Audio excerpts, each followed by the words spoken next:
Hey, what's going on, guys? It's 4K coming back at you another video.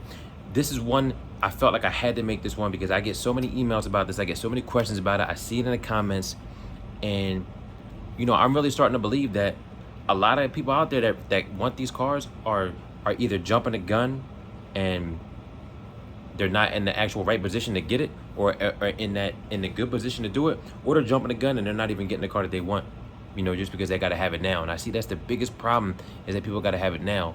And especially for you younger guys out there, it's like if you're making 18, 19, $20 an hour, it's really not a good idea to go and try to buy a 45, 50,000, 60, 70,000, like it's kind of crazy. So this is one of the things, like, when you're buying these cars, number one, the best thing that you can do, the number one thing that you can do is have your credit right. That's number one. Because if you have your credit right, you're gonna have a good interest rate, which means that the car is going to be more affordable regardless. If your credit is bad and you're financing something, or and if your credit is bad, then leasing is not even going to be an option for you.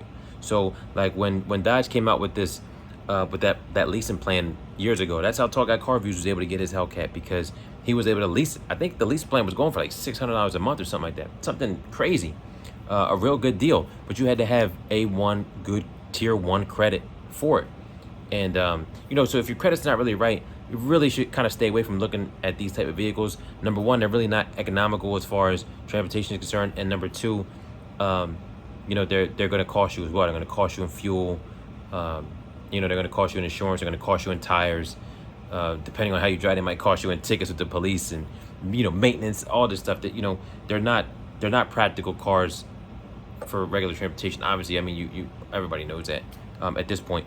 But that's the biggest thing, is knowing how much car you can afford, because a lot of guys out here, they want Hellcats, but maybe they can only spend, RT money, or maybe they want, a Scatpack, but really maybe they only got a V6 situation.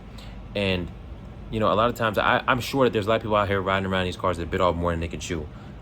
Just because, I mean, if you look at the numbers wise, like if you look at the numbers, I think a person making like $60,000 a year, which the average salary for the United States of America is like 50 grand. So somebody making above average, I think that the car payment for that should be like, if you make $60,000 a year, your car payment should be no more than $500 a month. So, I mean, that should answer everything that you need to know right now, because even if you're looking at a used Scat at like 30 something thousand, your payment's going to be more than that. You're looking in the mid sixes. So just know that you want to have your credit right, number one, and number two, you want to have your job situation down, or your business, or whatever it is that you do to make your income. You want to make sure that you have that right, and that it's something that works for you, that's something that fits.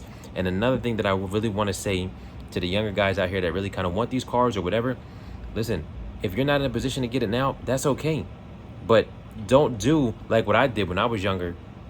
I wanted a Magnum. When the Magnums came out, I wanted a Magnum so bad, but I couldn't afford an SRT. I couldn't afford the RT. So I settled for a V6, for an SXT Magnum. And, I put a picture in here.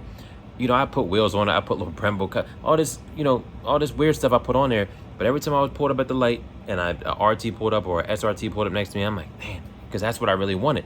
But I didn't want to wait. I had to have it now.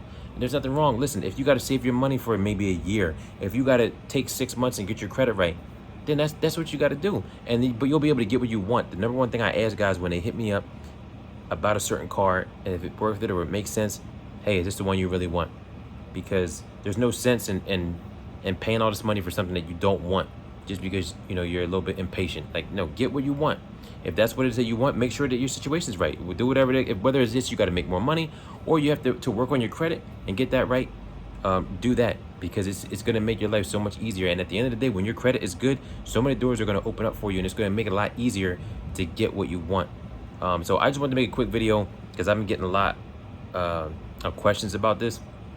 I just want to let you guys know, just make sure that it makes sense for you, and don't jump the gun.